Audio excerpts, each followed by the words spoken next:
don't know about tomorrow.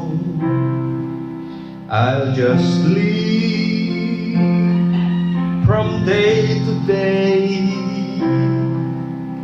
I don't know from each sunshine, for its skies may turn to gray. I don't worry o'er the future, for I know what Jesus said. And today I'll walk beside Him, for He knows what is ahead. Maybe it's about tomorrow. I don't seem to understand,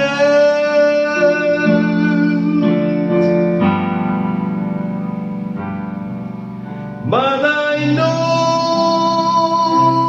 who holds tomorrow, and I know who holds my hand. Every day step is getting brighter as the golden stairs I climb.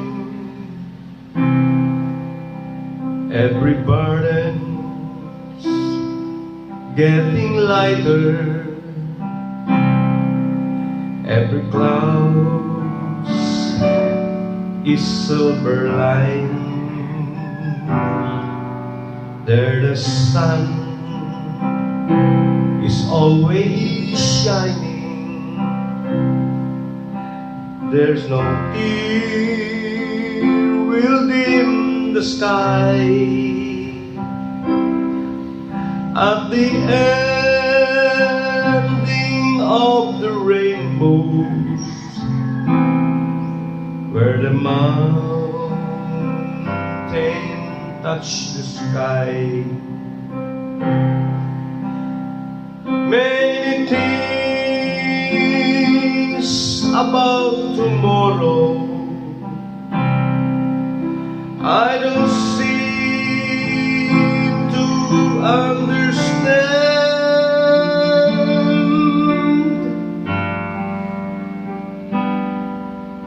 but I know who holds tomorrow, and I know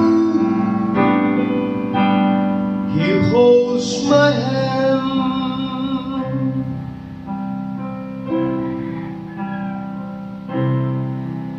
Praise God. Magandang umaga po sa lahat ng ating mga kababayan at sa lahat ng ating mga kaibigan sa buong sulok ng ating mahal na bansa, Luzon, Visayas at Mindanao, at lalo na dito sa ating lugar sa Davao City. Magandang umaga po sa inyong lahat, at sana'y pagpalain po kayo sa umagang ito, dahil alam po natin na ang Diyos po ang palaging papala sa atin. At sa mga kaibigan natin, sana po ay nariyan na kayo, mga ating mga kapatiran. Sana nariyan na kayo at makikinig tayo sa mga salita ng Diyos, upang ito ay siyang magiging nating lakas, magbibigay sa atin ng lakas ng loob, at magbibigay sa atin ng pag-asa sa buhay. Lalo na minsan ay dumarating sa atin ang ating mga problema, ang ating mga suliran, mga kahirapan sa buhay, ay minsan ay parang nalulugmok na po tayo. Ngunit kapag tayo ay nariyan at nakapagpakinig sa mga salita ng Diyos, ito po ay magbabago sa ating buhay at magbibigay ng katiyakan. At marami po ang mga pangako ng ating Panginoon sa kanyang mga salita na nagbibigay sa atin ng pag-asa at nagbibigay sa atin ng katiyakan sa ating buhay. Kaya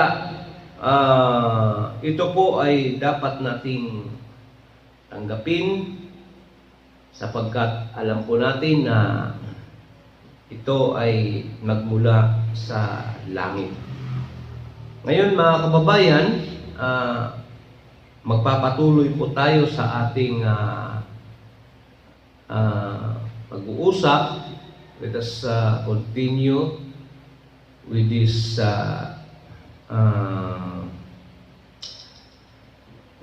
topic.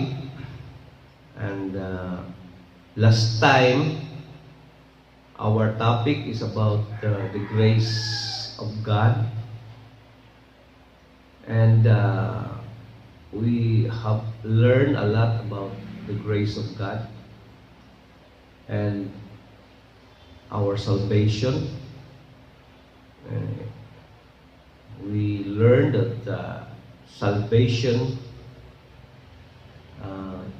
entirely belongs to God, and it is by His grace, and there was no works of man. Hindi po kamay ng tao ang magliligtas sa atin, hindi po sa pamamagitan ng mga gawa, hindi po sa pamamagitan ng ating sariling righteousness, in our own righteousness. It is not by own righteousness, but it is through the grace of God, through His own saving power. Kaya na unawaan natin yun mga kababayan, mga kapatid. It is not by a combination of works and grace. It is entirely the works of the grace of God.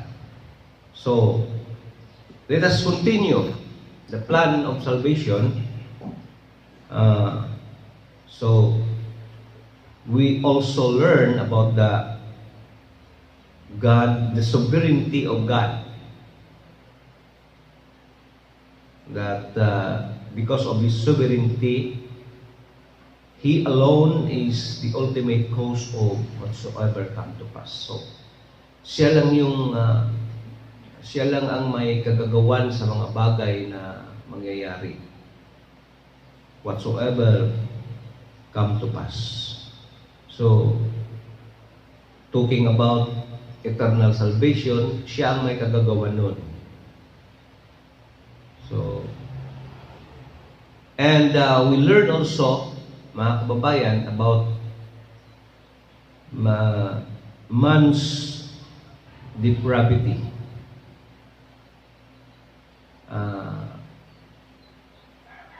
Nalalaman din natin, unawaan natin na ang tao ay nahulog sa pagkakasala at nagiging mortal sila. They became mortal. Man was created as an immortal being in the Garden of Eden, but they fall into disobedient to the first law of God, and because of the fall, they became mortal. And mortality, they became slave to the flesh. Ang tao ay nagiging slave na sa flesh. They became slave to the flesh, and they became slave to sin, because the flesh, they that live by the flesh do not please God. Yan. Kaya kahit ano ang gagawin ng tao sa kanyang sarili upang mabigyan niya ng katuwaan ang Diyos, ay hindi pa rin matutuwa ang Diyos. Kahit na gumawa ang tao ng kabutihan, at kahit na ang tao ay tawag natin, he is righteous of his own judgment, he is righteous in his own living, but still it cannot reach into the standards of righteousness of God. So God still do not please by the works of any man, because he was under the flesh. He was mortal. Nawala yung immortality niya.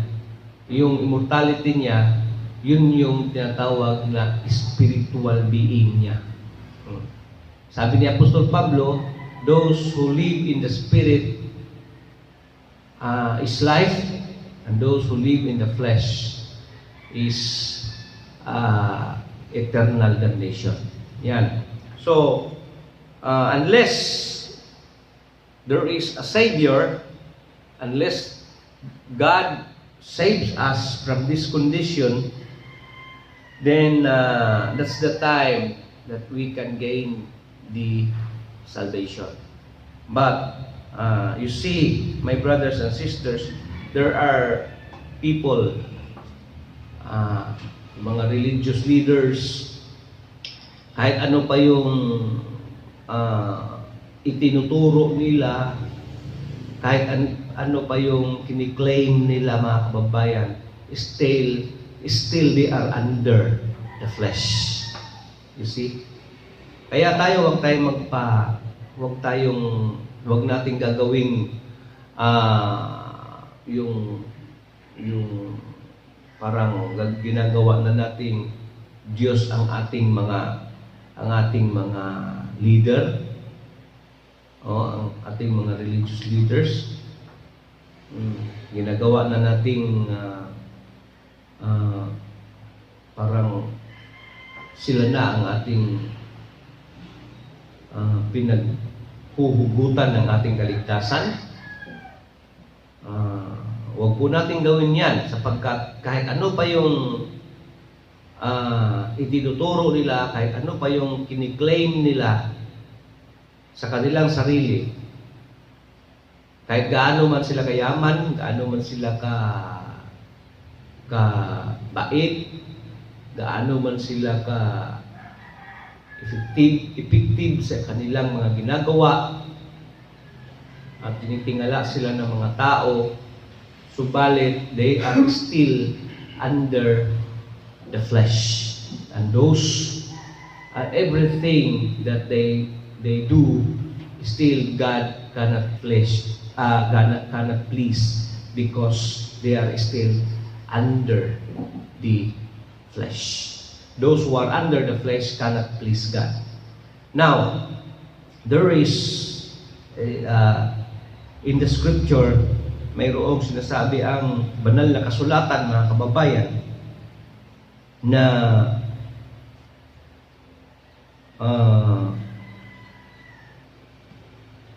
ang Ama ay before the foundation of the world, naunawaan na natin ito but for the benefits of those ngayon lang naka-attend ng ating lessons, i-review ko lang ng kunti. Sinasabi diyan na ang Ama, God the Father choose certain people to be saved. So, namimili. Kasi wala, talagang ang tao ay kapunta sa damnation. Man, yan nga sinasabi ng Apostol Paul, for all have sinned and come short of the glory of God. For all. So, walang exemption diyan. Kahit sino. Lahat ng tao na nagmumula kay Adan. Yan. Lahat ng tao na nagmumula kay Adam, for all have sinned and come short of the glory of God. Yan. So walang exception po. Kahit sinong mga religious leaders diyan na mga sikat, kahit na ano pa yung kiniklaim nila, that as if that they were really the way of salvation, huwag po kayong maniwala niyan. Maniwala po tayo sa Bible. Sinabi ng Bible po, for all have sinned and come short of the glory of God. Yeah. So, all those human beings that came belongs to the flesh of Adam. Yan. Yan po ay wala talagang walang mabuti. Lahat po ay kasamaan. Kahit na makikita natin na mabuti, mabait, maraming mga award na natatanggap dahil matulungin. But man is only see the outward appearance of man. Makikita natin magaling, mabait, mabuti, matulungin. But God is different because God sees the heart. So, ang kikita ng Diyos ang heart eh. So, whenever God saw the heart of man, of all mankind, there is still a malice inside of the heart of man. Meron talagang malice eh. Kahit sino pa yung mabait dyan, matulungin, kahit sino pa yung very righteous dyan, but still in their heart, deep in their hearts, there is still malice. Kaya yun ang nakikita ng Diyos eh. Yung malice. Yung malice is a form of sin. That is the sin. Yan. Kasi man wants to become glory. He wants to have glory in itself. Yun ang gusto ng tao eh, na magkaroon siya ng glory sa kanyang sarili. Kaya huwag po tayong makinig po tayo sa salita ng Diyos. Now, so because of this situation of mankind, wala talagang kung if God will do justice to man, then all would go to eternal damnation. Kaya because God's mercy and God's grace and God loves us, so He chose a certain people to be saved. Before the foundation of the world, sabi sa Ephesians chapter 1, God chosen us before the foundation of the world. Mayroong mga pinili ang Diyos. He elected a people that these people, sinabi diyan sa Bible, they will become the object of salvation. They will become the object of eternal life. Yeah. So, there was nothing inherently better or different about the chosen people which caused God to choose them. So, wala po kaibahan. Itong mga taong pinili ng Diyos ay mga makasalanan. Mga makasalanan po ito. Hindi ito iba sa ibang mga tao na dahil mapait sila, pinili sila ng Diyos, hindi po. But God was totally free in His decision to show His grace and mercy to some sinners who deserved nothing but His wrath. Yan. Pero, because God is sovereign, there is a total freedom for Him for His decision to show grace and mercy. So, siya ang sarili niya, meron siyang freedom eh. Walang pwedeng magdikta sa Kanya. Walang pwedeng magdikta sa Diyos. Kung anong gustong gawin ng Diyos, yun ang ginagawa niya. At walang pwedeng magdikta at walang pwedeng makababag. No? Wala'y makababag. Nothing can stop what is the will of God to be done. So, ito po yung pagpili ng Diyos, pinili ng Diyos ang mga tao, so what mo nagdikta sa Kanya? It is in His own good pleasure and in His will. Yan ang sabi sa Ephesians. Now,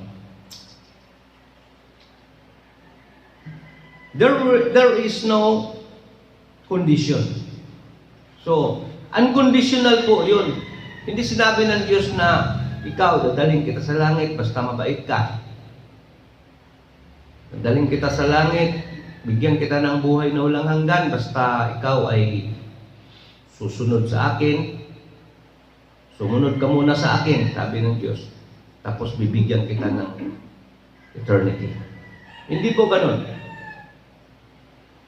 Nung pinili ng Diyos ang tao before the foundation of the world, kasi yung pagpili ng Diyos kasi before the foundation of the world pa yun eh. Hindi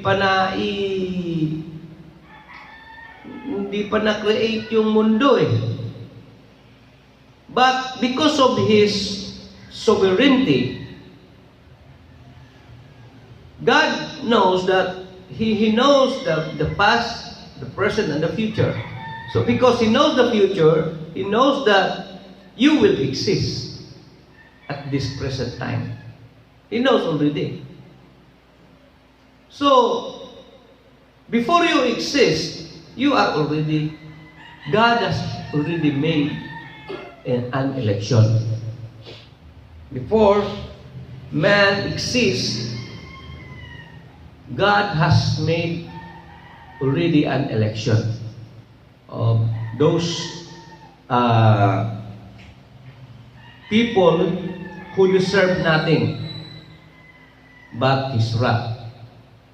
Kasi lahat ng tao, for all have sinned and come short in the glory of God. So, there are no conditions other than His grace, according only to His good pleasure of His will. Now,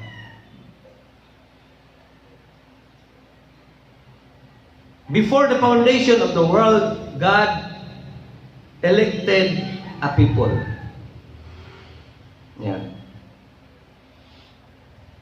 From the fallen individuals for eternal salvation.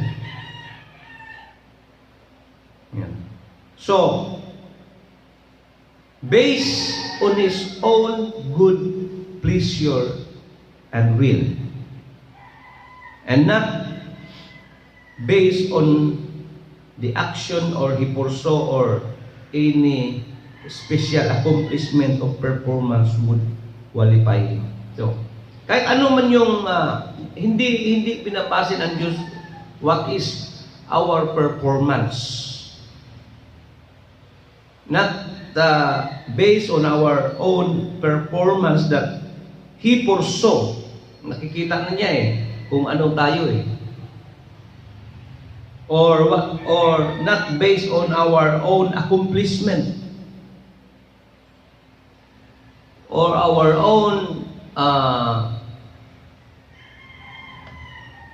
goodness and righteousness. Hindi doon binase ng Diyos ang kanyang pagpili sa atin. Hindi doon nakabase. Kundi nakabase lang yun kasi unconditional yun. Yung pagpili ng Diyos unconditional, nakabase lang yun sa kanyang sariling puso. Yan. Sa kanyang sariling puso. So, ito yung sinasabi natin mga kababayan na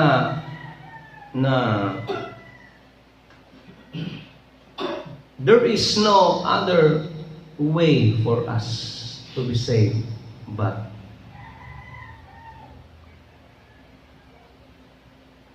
it is by the grace of God. Kaya ang Diyos ay sabi nila, di kunti lang maligtas. Hindi, maraming maligtas.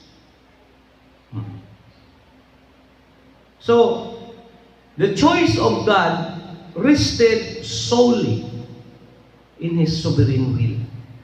Yung pagpili ng Diyos, mga kababayan, sa mga tao na para maligtas, ay nakaangkla yun sa pamamagitan ng kaniyang katas-taasang kalooban.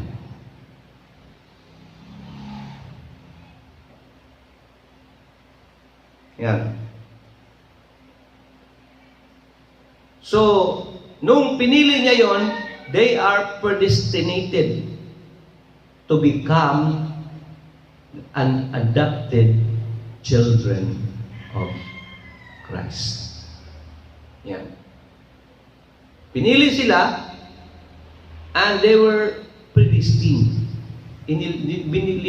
Binigyan sila ng daan na kanilang lalakaran upang sila ay makarating doon sa punto na sila ay magiging mga adopted children of Christ.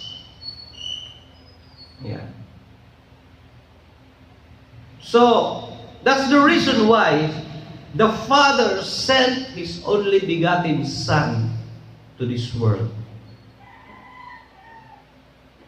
That those who were chosen by God before the foundation of the world, those who are chosen and predestined by God to become an adopted children of Jesus Christ, those people are the reason why God sent His only begotten Son into this world. They are the reason. Because they are the subject for salvation. Those people, those chosen people are the subject for redemption, subject for purification. Those people are subject for salvation. Kaya't ipinadala ng ating Ama sa langit ang ating Panginoong Jesucristo. That is the only reason of God why He sent His only begotten Son into this planet, into this world. So that He can, so that those who are chosen by God before the foundation of the world, who are now the subject, because they were predestined by God to become an adopted children of Jesus Christ, and they were, and so Jesus Christ came to do the will of the Father. Yan. So ang ating Panginoon Jesucristo ay pumunta upang gawin ang kalooban ng ating Ama sa langit. Kaya ito ngayon mga kababayan, maunawaan natin na Jesus Christ came for the chosen people. At ang dami-daming pinili ang Diyos Ama. Dami-dami yan. Di lang natin alam kung sino yan. Sila. Ako, isa na ako dyan. Isa na ako dyan. Pinili. At baka ikaw ay isa rin dahil ikaw ay nakikinig. Ikaw ay sumasamba sa Kanya.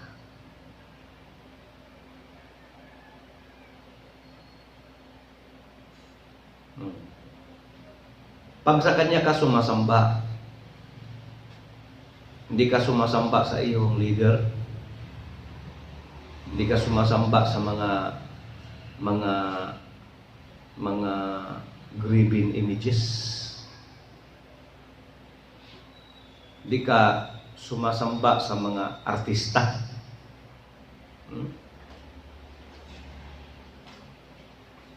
Pagka ang ginagawa mo ay nakapokus ka sa Diyos, sa Ama doon sa langit. Ang Ama, ang Diyos at Ama ng ating Panginoong Jesucristo. Yan. Ang Diyos at Ama ng ating Panginoong Jesucristo, yun ang tunay na Diyos.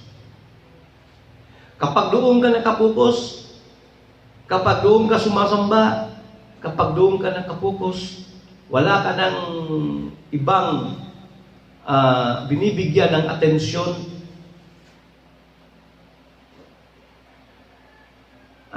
baka ikaw ay pinili ng Diyos. Pero kung marami ka pang sinasamba, marami ka pang sumasamba ka pa sa mga graven image, o sumasamba ka pa sa iyong leader, ginagawa mong, ang tawag niyan?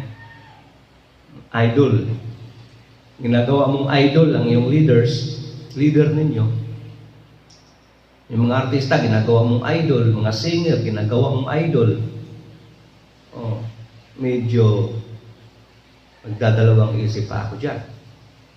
Pero kung ikaw ay nakapokus ka na sa Diyos, nakapokus na ang iyong pagmamahal, nakapokus na ang iyong mga mata, ang iyong pagsamba ay nakapokus na sa Diyos at Ama ng ating Panginoong Jesucristo.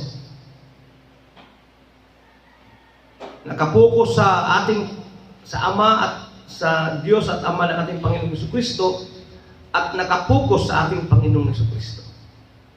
Yan. Yan ay maaaring ikaw ay pinili ng Diyos. You are destined to become an adopted children of God, and you are the object of the salvation that God provides to every chosen individuals. Yan.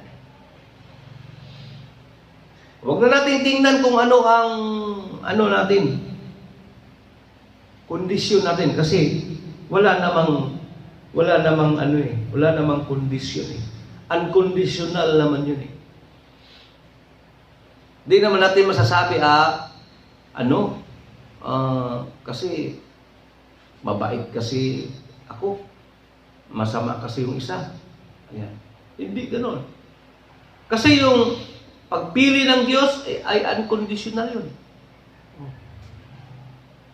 At hindi natin masasabi na magaling kasi ako, mabait kasi ako. Hindi. Magpasalamat tayo sa Diyos sapagkat napili tayo ng Diyos. At dahil sa kanyang pagpili sa atin, binigyan niya tayo ng we were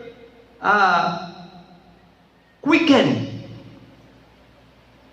Unless we are not quickened by the Holy Spirit, we cannot change.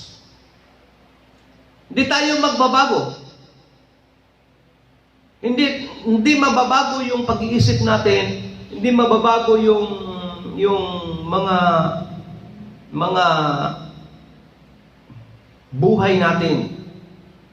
Kaya lang tayo nabago because we are quickened by the Holy Spirit. We are regenerated from a dead soul to a living soul. Yan. Kaya kaya tayo nakarinig na tayo ng mga salita ng Diyos. Once you are not quickened, you cannot, you have no interest in the words of God. You cannot hear the words of God. You are deaf in the words of God. You're not interested in the things of the Spirit. Now, when you are chosen by God, it's unconditional. Whatever life that you have, but you are chosen by God, then God sent His Holy Spirit to quicken us, to quicken you. Aron nga, pukawon ka. Pagka napukaw ka sa Holy Spirit, and then He gives you life. Now, it is the time that your life will be changed.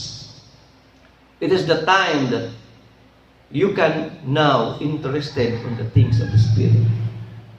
Hindi po yun gawa natin. Hindi po yun natin sariling gawa. Gawa po yun ng Diyos. Kaya tayo nakarinig ng gospel, kaya tayo naniniwala sa gospel, kaya tayo naniniwala kay Jesus Christ, kaya tayo naniniwala sa Diyos, kaya tayo sumasamba sa Kanya, because we were quickened. We are regenerated by the Holy Spirit. And why God sent the Holy Spirit in you? Because you are the chosen of God before the foundation of the world. Yan ang rason. So, yan ang because of that reason, brothers and sisters, wala na tayong rason kung bakit hindi natin maibig ang Diyos. Napaka laki ng pag-ibig ng Diyos sa atin. Napakalaki ng pag-ibig ng Diyos sa iyo.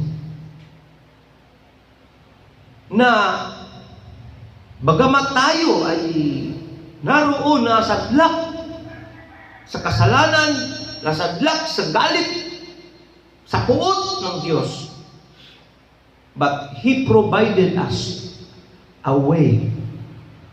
He provided us in His own will, in His own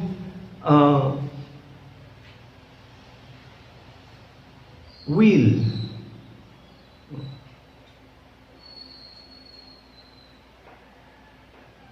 Di-provide niya sa atin ang ating kaligtasan. And it is not by our own, it is not because we are good, or it is not because of the things that we have done, or whatever things na ating nagawa.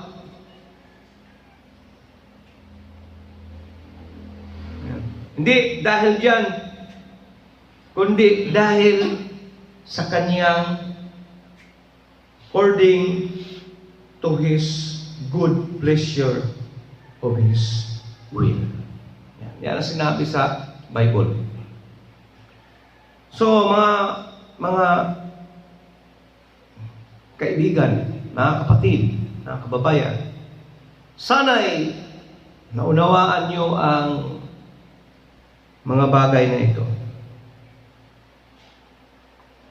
When you are an elected, when you are chosen by God, the first thing that God will do in your life is that He will quicken your spirit. He will regenerate you. And now you are become an object of redemption, forgiveness, justification, sanctification, and glorification. Through and by the finished work of our Lord Jesus Christ in the cross. Sana maintindihan niyo ang mga bagay na ito. Kung mayroon kayong mga katanungan, pwede rin kayong tanong sa akin. At sana'y share nyo rin ito sa inyong mga kaibigan, ang ating programa.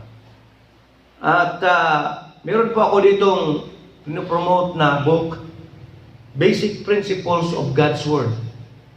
Kung interesado kayo na kuwan lang po ito, 150 lang po ito. Maganda po ito. At saka itong isa naman ay Master Key to Riches and Success. Ito po ay 150 rin. Maganda po ito. Itong Master Key to Riches and Success, mga kababayan, subok na po ito. This is a words of God na magtuturo sa atin. The words of the most wealthy person in the Scripture. Yan, kilala na natin yan. Ngayon, nandito lahat ang kanyang mga sekreto sa kanyang success at sa kanyang riches. Kasi tayong mga pastor, tayong mga dapat magkaroon tayo ng success. Dapat magkaroon tayo ng riches so that we can continue our ministry. Na di tayo magdidepend sa ibang tao. Okay?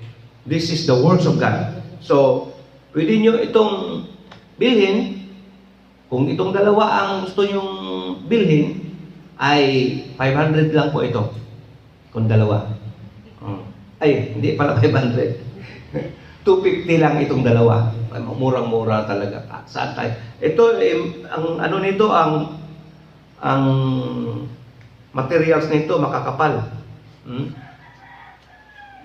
Actually, this is not a business. Ito ay para lang maibalik lang yung mga gastos sa sa mga papel, sa mga siyempre may gastos din ito. Para lang hindi naman tayo mahirapan. Pero kung talagang walang-wala, pwede kayo sumulat sa akin. Pwede kayo tumawag sa akin. Pwede kayo mag-message sa akin. Magpadala na lang kayo ng pang shipment. Kung wala talaga kayong budget na... Kasi gusto ko nga kayo ay magkaroon ito. Wala po ito sa mga bookstore. Wala po ito sa bookstore. Kaya sana, mga kababayan, ay magkaroon kayo ng interest. At ngayon po ay before po tayo magtapos, aawit muna po ako ng isang awit.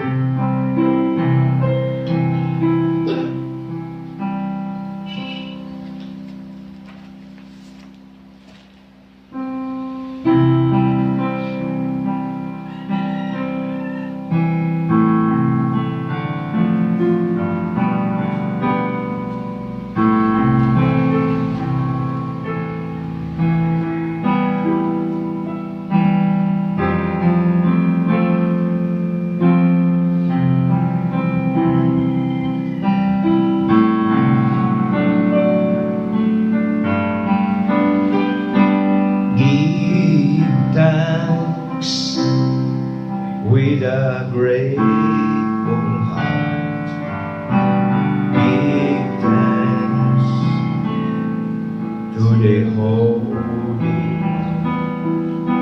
Give thanks, for He has risen, Jesus Christ,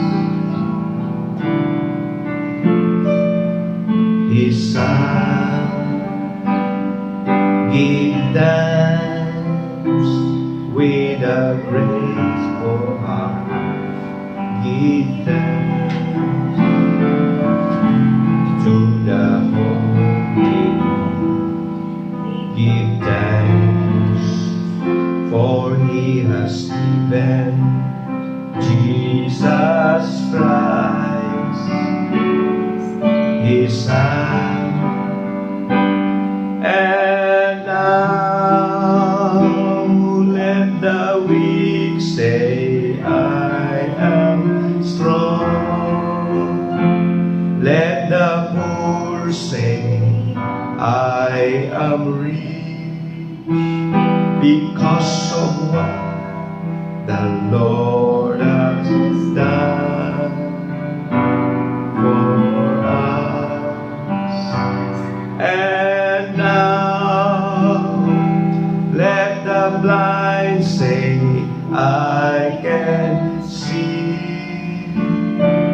Let the deaf say, I can hear, because of what the Lord has done for us. Give thanks. Magandang umaga po sa inyong lahat. Sana'y mayroong biyaya darating sa inyo. At magandang umaga sa lahat.